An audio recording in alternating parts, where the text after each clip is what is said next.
Hola a todos, mi nombre es Camilo Quintero y el día de hoy voy a presentarles la clasificación y tipos de trastornos del lenguaje. Como primera medida tenemos que entender qué es un trastorno del lenguaje.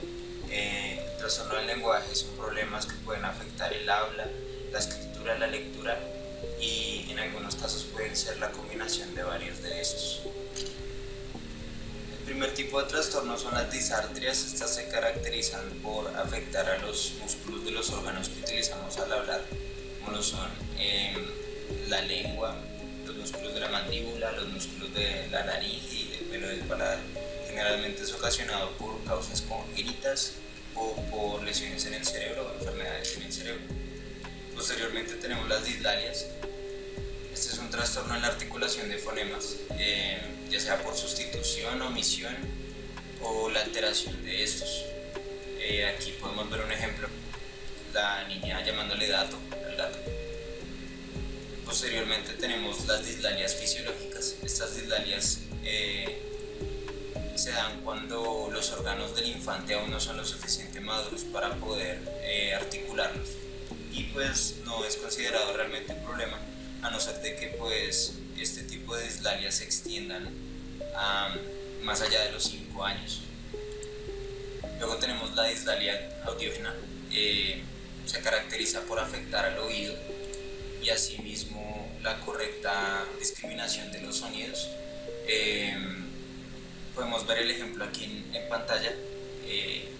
La palabra mapa por papa sería bastante difícil para alguien que no puede escuchar, debido a la semejanza en los fonemas y k al pronunciarlos, ya que ellos no pueden identificar si es un sonido vibrante o no vibrante. Luego tenemos la dislalia funcional, que son esas mismas dislalias fisiológicas, pero que se extienden en el tiempo y ya se pueden considerar un problema. Luego tenemos pues algunas de las denominaciones que le damos a la no articulación o la sustitución de ciertos fonemas. Podemos poner un ejemplo con los niños. Los niños presentan varios chionismos y checheos cuando están creciendo.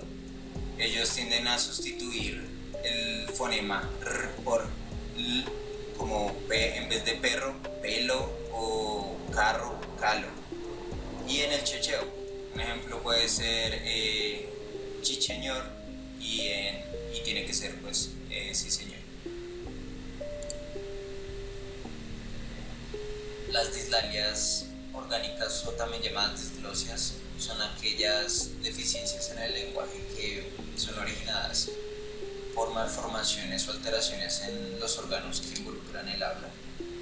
Como ejemplo tenemos la fisura palatina, lo que conocemos como paladar hendido, o el labio leporino, que es lo que vemos en pantalla. Luego tenemos las disglosias labiales, que involucran a los labios, la fuerza y la forma de los labios. Ya hemos mencionado el labio leporino. Luego tenemos las disglosias mandibulares, que afectan a la fuerza y la forma de los maxilares. Como ejemplo tenemos la progenia. En esta condición el maxilar de abajo es mucho más prominente que el de arriba e impide la correcta pronunciación de ciertos fonemas, como lo son la b, y s. Luego tenemos las disglosias linguales, que afectan a la lengua. Como ejemplo tenemos la anquiloglosia o frenillo corto, o su contraparte, que es la megaloglosia, que es el frenillo largo. En algunas situaciones hay que recurrir a la operación quirúrgica para solucionar este tipo de disglosias. Luego tenemos las disglosias nasales, que son patologías en la nariz que impiden pues la correcta pronunciación o articulación de los sonidos. Y el ejemplo pues es el labio leporino bilateral completo. Nos encontramos con el trastorno llamado disfemia. Esta es una anomalía en el lenguaje que se caracteriza por espasmos y repeticiones. Y pues el ejemplo es el mismo tartamudeo. La afasia es un trastorno que es ocasionado por lesiones en partes del cerebro que controlan el lenguaje. Tenemos la afasia de Broca, que es una lesión en el área de Broca. Este afecta la expresión, más no la comprensión, y pues genera una imposibilidad de producir frases complejas.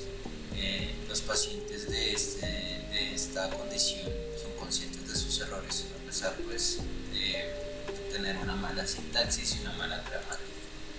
Luego tenemos la afasia de Wernicke, que es una lesión en el área de Wernicke. Aquí genera pues unos problemas de comprensión, pero aún así hay una producción oral, digamos que fluida, algo parafásica, lo que significa que emplea sustituciones para poder hacerse entender, y pues produce fluidamente, pero sin un valor formativo, y pues hay una tendencia a la repetición en esta lesión. Luego tenemos la fase de conducción, que está en la mitad del área de Broca y el área de Wernicke, y se llama el fascículo arqueado. Una lesión allí genera que el hablante posea una comunicación, digamos que fluida, pero algo parafásica, una buena comprensión, pero pues la lectura y la escritura se ven bastante afectadas en este caso. Luego tenemos la afasia transcortical sensorial. Es una lesión en los sublóbulos frontales y parietales. También hay una habla fluida. Hay una tendencia a la simplificación y al mutismo. Y pues hay una mala comprensión y una mala sintaxis y una gramática también no muy buenas. Luego tenemos la afasia transcortical motora, que es una lesión en la corteza motora. Y esta afecta pues el habla espontánea, pero no la comprensión.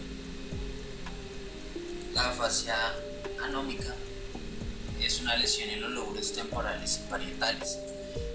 Hay dificultad para aprender palabras sueltas, y el niño no pronuncia la palabra, sino que explica el concepto para poder hacerse entender. Luego tenemos las afasias globales. Esto provoca trastornos pues, en todas las funciones del lenguaje y afecta a las cortezas de asociación en todo el cerebro. Bueno, existe cierta sintomatología para identificar este tipo de trastornos. En primer lugar tenemos la sustitución. La persona opta por sustituir el fonema por alguno que sea más fácil de articular. Por ejemplo, tenemos lata por rata y lodo por loro. Luego tenemos la distorsión. La distorsión se da cuando el sonido se pronuncia de manera incorrecta o deformada. El infante trata de articularlo de forma correcta, pero todavía no logra. Y generalmente estas distorsiones son muy personales y es difícil su transcripción al lenguaje escrito. Luego tenemos a la omisión. En la omisión el infante opta por omitir el fonema, ya sea pues omitiendo la sílaba completa, como en ventana por ventana, o solo omitiendo la consonante, que se le dificulta, como bufanda por bufanda. Luego tenemos la adición. La adición es el uso de un fonema como recurso para articular otro. Como ejemplo tenemos a palato por plato. Se añade pues la vocal A para poder articularlo, y tres por tres, que es la adición de la vocal E. Luego tenemos la inversión. La inversión consiste en alterar el orden de los sonidos. En el ejemplo tenemos calvo por clavo y cocholate por chocolate. La dislexia es un problema en el neurodesarrollo. Este tiene que ver con el aprendizaje de la lectoescritura. Los disléxicos suelen confundir o alterar el orden de las palabras, de las letras o de las sílabas. Como ejemplo tenemos casa por casa, cafetera por cafetera. Luego tenemos el trastorno específico del lenguaje, o también denominado TEL, y le decimos TEL a todo aquello que no tenga una explicación de índole sensorial, motora o psicopatológica. Luego tenemos al trastorno de déficit de atención e hiperactividad. Este básicamente es una dificultad para mantener la atención y controlar impulsos. También hay muchos problemas de aprendizaje y comunicación con los niños que tienen este trastorno, y hay que manejarlo pues en la clase. Luego, y por último, tenemos la discalculia, que es la dificultad en el aprendizaje de las matemáticas o la lógica que tiene que ver con las matemáticas. Y pues este sería todo el recorrido de los tipos y la clasificación de trastornos del lenguaje. ¿Para qué nos podría servir esto? Ya que vamos a ser profesores, es importante conocer este tipo de situaciones para cuando nos encontremos en el salón de clases con niños con este tipo de problemas, y así podamos hacer una medida de contención y pues manejar mucho mejor estos trastornos y pues mejorar la calidad de nuestra enseñanza. Básicamente eso es todo y muchas gracias.